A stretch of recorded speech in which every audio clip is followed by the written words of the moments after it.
அனைவருக்கும் வணக்கம். நான் உங்கள் பிரபாகரன். பொதுவாக தேர்தல் வந்துடுச்சு, அந்த நெருக்கமான நேரம் வந்துடுச்சு அப்படின்னா சுத்தி மீடியாக்கள் நாங்கள் சர்வே எடுத்துட்டோம், இத்தனை மாசமா இந்த சர்வே எடுத்துட்டு இருக்கோம், இத்தனை ஊர்ல இந்த சர்வே எடுத்திருக்கோம், இத்தனை பேருக்கிட்ட இந்த சர்வே எடுத்திருக்கோம் அப்படின்னு சொல்லிட்டு ஒரு ரிப்போர்ட் அப்படிங்கிறத வெளியிடுவாங்க. ஆனா அது பெரும்பாலும் பார்த்தோம் அப்படின்னா எப்படி இருக்கும் அப்படின்னா, எந்த கட்சியை சார்ந்த ஒரு மீடியா அதை வெளியிடுறாங்களோ அந்த கட்சிக்கு ஆதரவா இருக்கும். நம்ம தமிழ்நாட்டை எடுத்துக்கிட்டோம் அப்படின்னா டிஎம்கே பேஸ்ல இருக்கக்கூடிய சேனல்ஸ் ஒரு சர்வே வெளியிடுறாங்கன்னா டிஎம்கே திரும்ப ஜெயிக்கும் அப்படின்னு வெளியிடுவாங்க. இதே அதிமுக சார்பில் இருக்கக்கூடிய ஒரு ஊடகம் அதை வெளியிடுறாங்கன்னா அதிமுக ஜெயிக்கும் அப்படின்னு வெளியிடுவாங்க. பட் இதை பெருசா இதை கன்சிடர் பண்றது கிடையாது. இவங்க சொல்லக்கூடிய இந்த சர்வே தான் முடிவா வரும் அப்படின்லாம் பெருசா நான் நினைக்கிறது கிடையாது. இதெல்லாம் தாண்டி ஒரு விஷயம் அப்படிங்கிறது நடக்கும். என்ன அப்படின்னா, இன்டர்னல் சர்வே ரிப்போர்ட் அப்படிங்கறத எடுப்பாங்க. அங்க அந்த மாநிலத்தில் இருக்கக்கூடிய முக்கியமான கட்சிகள் நம்ம கட்சிக்குள்ள இருக்கக்கூடிய நபர்கள் என்ன நினைக்கிறாங்க, எதை மாதிரி பாக்குறாங்க, அவங்க என்ன மனநிலையில இருக்காங்க அப்படிங்கிற விஷயத்த ஒரு இன்டர்னல் ரிப்போர்ட்டா எடுப்பாங்க. சோ அதே மாதிரி தமிழ்நாட்டில் திமுக எடுத்திருக்காங்களா, அதிமுக எடுத்திருக்காங்களா அப்படின்னா எடுத்திருக்காங்க. திமுக கொஞ்ச நாளைக்கு முன்னாடியே இந்த விஷயத்தை எடுத்துட்டாங்க.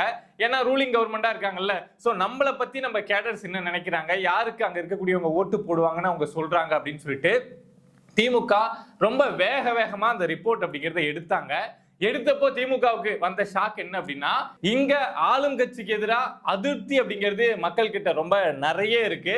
சோ நம்ம கூட இருக்கவங்க கீழே இருக்கவங்களே நமக்கு ஓட்டு போட மாட்டாங்க அப்படிங்கிற ஒரு எண்ணம் இங்க இருக்கக்கூடிய திமுக அவங்க மனசுக்கு அவங்க இன்டர்னல் ரிப்போர்ட் சொல்லியிருக்கு. அப்படி சொன்னதுக்கு அப்புறம் தான் ஐயோ இந்த முறை மட்டும் நம்ம திரும்ப ஆட்சியை பிடிக்காம விட்டோம் அப்படின்னா உதயநிதி சிஎம் ஆகிற கனவு அப்படிங்கிறது ரொம்ப கஷ்டமா போயிடும். 31 வரைக்கும் என்ன நடக்கும்னு சொல்ல முடியாது. சோ எப்படியாவது இந்த முறை ஆட்சியை பிடிக்கணும். ஆனா அந்த ஆட்சியை பிடிக்கிறதுக்கு எதிராக நம்மளுடைய இன்டர்னல் சர்வே ரிப்போர்ட்டே இருக்கு அப்படிங்கிறதுனாலதான் திமுக ரொம்ப இந்த 5000 அறிவிக்கிறது, நாங்க அந்த திட்டம் செய்யறோம் இந்த திட்டம் செய்யறோம் அப்படின்னு சொல்லிட்டு மாத்தி சொல்லிட்டு இருக்காங்க. சோ திமுகவுக்கு அவங்களுடைய இன்டர்னல் ரிப்போர்ட் எதிரா வந்தது அப்படின்னா அது இன்னொரு பக்கம் அது சாதகமா போகணும். அப்படி பார்த்தோம் அப்படின்னா இந்த இன்டர்னல் ரிப்போர்ட்டை இப்போ ஆல்ரெடி திமுக எடுத்து முடிச்சிட்டாங்க. பட் இப்போ அதிமுக இந்த ரிப்போர்ட்டை எடுத்திருக்காங்க. சோ அந்த ரிப்போர்ட் இந்தியா டுடே அந்த சேனல் மூலமா வெளியாயிருக்கு. இத மாதிரி அதிமுக எடுத்த இன்டர்னல் ரிப்போர்ட் இது. சோ இதை நாங்க வெளியிடுறோம் அப்படின்னு சொல்லிட்டு இந்தியா டுடே வெளியிட்டு இருக்காங்க. பொதுவா மத்த ஒப்பீனியன் போல் மத்த சேனல்ஸ் எல்லாம் வெளியிடுறாங்கல்ல, அதை விட அந்த கட்சி அவங்க கட்சி கேடர்ஸ் எடுத்து அவங்க வெளியிடுற அந்த ரிப்போர்ட் அப்படிங்கிறது ஓரளவுக்கு எலெக்ஷன் ரிசல்ட்ல பாசிபிளா நடப்பதற்கான பாசிபிள் அப்படிங்கிறது இருக்கும். சோ அப்படி பாக்குறோம் அப்படின்னா இந்தியா டுடே என்ன சொல்லியிருக்காங்க அப்படின்னா, அதிமுக கூட்டணி இருக்காங்கல்ல, இந்த என்டிஏ அலைன்ஸ் இருக்காங்கல்ல, சோ அவங்க இந்த 2026 தேர்தலில் 140 இடங்கள், குறைஞ்சபட்சம் 135ல இருந்து 140 இடங்கள் ஜெயிப்பாங்க அப்படின்னு சொல்லிட்டு இந்த இந்தியா டுடே அவங்க அந்த அதிமுக ரிப்போர்ட்டை வெளியிட்டதுல சொல்லியிருக்காங்க. இதெல்லாம் போக இன்னொரு விஷயம் என்ன சொல்லப்பட்டிருக்கு அப்படின்னா, பொதுவா ஒரு ரூலிங் கவர்மெண்ட் இருக்காங்க அப்படின்னா உங்களுக்கு எதிராக ஆன்டி இன்கம்பன்சி அப்படிங்கிறது இருக்கும். அது அதிமுக ஆட்சியில் இருந்தாலும் இருக்கும், திமுக ஆட்சியில் இருந்தாலும் இருக்கும், விஜய் இருந்தாலும் இருக்கும், சீமான் இருந்தாலும் இருக்கும், அண்ணாமலை இருந்தாலும் இருக்கும். யார் இருந்தாலும் ஒரு ஆன்டி இன்கம்பன்சி அப்படிங்கிறது வந்துடும். ஆனா எந்த அளவுக்கு இருக்கும் அப்படின்னா, இதுக்கு முன்னாடி அதிமுக ஆட்சியில் இருந்தப்போ இந்த மாதிரி சர்வே ரிப்போர்ட் வெளியானப்போ அவங்க மேல எவ்வளவு ஆன்டி இன்கம்பன்சி இருக்கு அப்படின்னு ஒரு ரிப்போர்ட் வெளியாச்சுன்னா 25%, 28% அப்படிங்கிறது தான் வெளியாச்சு. ஆனா இந்த முறை இந்த இந்தியா டுடே வெளியிட்ட இந்த அதிமுகவுடைய இன்டர்னல் சர்வே ரிப்போர்ட் என்ன சொல்லுது அப்படின்னா, திமுக மேல 64% ஆன்டி இன்கம்பன்சி இருக்கு அப்படின்னு சொல்றாங்க. ஒரு கட்சி மேல இத்தனை % அதிகமா ஒரு ஆன்டி இன்கம்பன்சி அப்படிங்கிறது இதுக்கு முன்னாடி எந்த கட்சி மேலேயாவது இருக்குமா அப்படின்னு தெரியல. ஆனா திமுகவுக்கு 64% இருக்கு அப்படின்னு அந்த ரிப்போர்ட் சொல்லியிருக்கு. சோ இதை நம்ம பேஸா வச்சு பாக்குறப்போ இதை நம்ம முழுசா நம்பிட வேணாம்.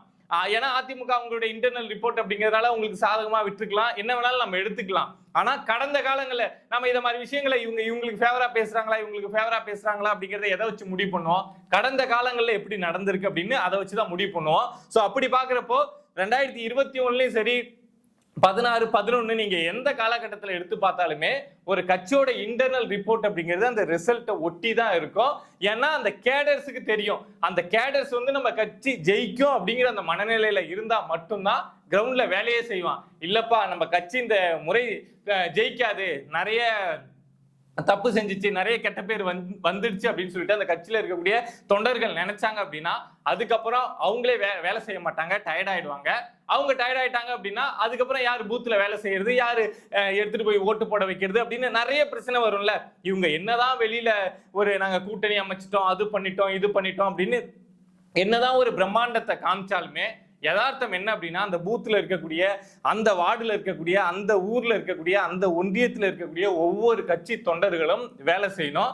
சோ அது திமுகவுல நடந்துட்டு இருக்கா அப்படின்னா நடக்கல அப்படிங்கிறதுனால தான் திமுக அந்த சர்வே ரிப்போர்ட்லாம் பார்த்ததுக்கு அப்புறம் அடுத்தடுத்து நிர்வாகிகள் கூட்டம் அப்படிங்கிறதே மாத்தி மாத்தி போட்டுட்டு இருக்காங்க. இவங்க மாநாடு, மக்களை சந்திக்கிறது, பிரச்சாரம் பண்றதெல்லாம் தாண்டிட்டு திமுக திரும்ப திரும்ப இந்த நிர்வாகிகள் கூட்டம் போடுறதுக்கு காரணமே என்ன அப்படின்னா அந்த நிர்வாகிகள் டயர்டாகி போயிட்டாங்க அப்படிங்கிறது தான். அதுக்கு என்ன காரணம் சொல்றாங்க அப்படின்னா திமுக நிர்வாகிகள் ஏன் டயர்டாகி போயிட்டாங்க அப்படின்னு இருக்கக்கூடிய மத்தவங்க சொல்றாங்க அப்படின்னா திமுகவில் சம்பாதிக்கிறாங்கப்பா, உண்மையாலுமே சம்பாதிக்கிறாங்க, நிறைய பேர் சம்பாதிச்சிட்டு இருக்காங்க. இப்போ கூட இந்த தேர்தல் மாடல் கோட் ஆஃப் கான்டக்ட் வெளியிடுற வரைக்குமே அதுக்கு முன்னாடி வரைக்குமே நிறைய கான்ட்ராக்ட்லாம் கொடுத்து சம்பாதிக்க வச்சுட்டு தான் இருந்தாங்க. பட் அங்க அது பிரச்சனை கிடையாது. ஆனா ஒரே நபர் சம்பாதிக்கிறாங்க. ஒரு ஒன்றியமா ஒரு மாவட்டம்னா அங்க ஒரு பேர் 2 பேர் சம்பாதிக்கிறாங்க, கீழே இருக்கக்கூடிய யாரையுமே சம்பாதிக்க விட மாட்டேங்கிறாங்க. சோ அதனால சம்பாதிக்கிறவன் குஷியா இருக்கான், ஆனா சம்பாதிக்க முடியாம ஏமாந்து போனவன் இருக்கான்ல, சோ அவன் கஷ்டப்பட்டு இருக்கான். சோ அவன் யாருமே திரும்ப திமுகவுக்கு வேலை செய்யணும்னு நினைக்கல அப்படிங்கிறது தான் திமுக மேல இருக்க குற்றச்சாட்டு. இது அவங்க கட்சியை சார்ந்தவங்களே சொல்றாங்க. திமுகவுக்கு இருக்கக்கூடிய இந்த ஆன்டி இன்கம்பன்சி இருக்குல்ல, அதை நம்ம கம்பேர் பண்ணி பாக்குறோம் அப்படின்னா குறைஞ்சது ஒரு 170 180 இடம் என்டிஏ அலைன்ஸ் ஜெயிக்கணும். என்னப்பா நீ சொல்ற நம்பர்ஸ் ஒரு பெரிய ஸ்வீப்பா இருக்குமே அப்படின்னா திமுக இந்த 5 வருஷம் ஆட்சி கொடுத்துருக்குல்ல, இந்த ஆட்சிக்கு ஒரு பெரிய ஸ்வீப் தான் என்டிஏ அலைன்ஸ் எடுக்கணும். என்டிஏ அலைன்ஸ் ஜெயிச்சிரும் அப்படிங்கிறது இந்த சர்வே ரிப்போர்ட் சொல்லுது. பட் இது அந்த அளவுக்கு பெரிய ஒரு கான்பிடென்டான வெற்றியா அப்படின்னா நான் அப்படி நினைக்கல. இன்னும் ஒருவேளை இந்த ரிப்போர்ட் ஓரளவுக்கு ரொம்ப நாம சொல்லக்கூடாது அப்படின்னு ஓரளவுக்கு கெஸ்ஸிங்ல சொல்லப்பட்டிருக்கா, இல்ல என்னத்துக்காக இந்த அளவுக்கு வாசிச்சிருக்காங்க அடக்கி அப்படின்னு தெரியல.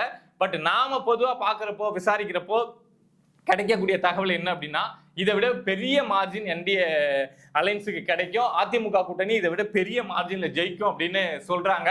பட் என்ன நடக்குது அப்படின்னு பொறுத்திருந்து பார்ப்போம்.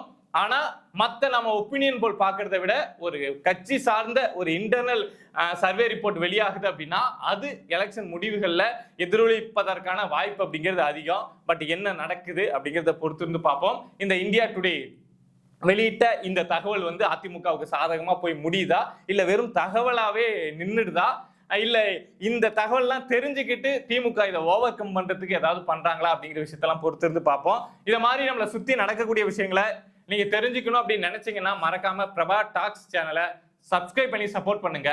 நன்றி.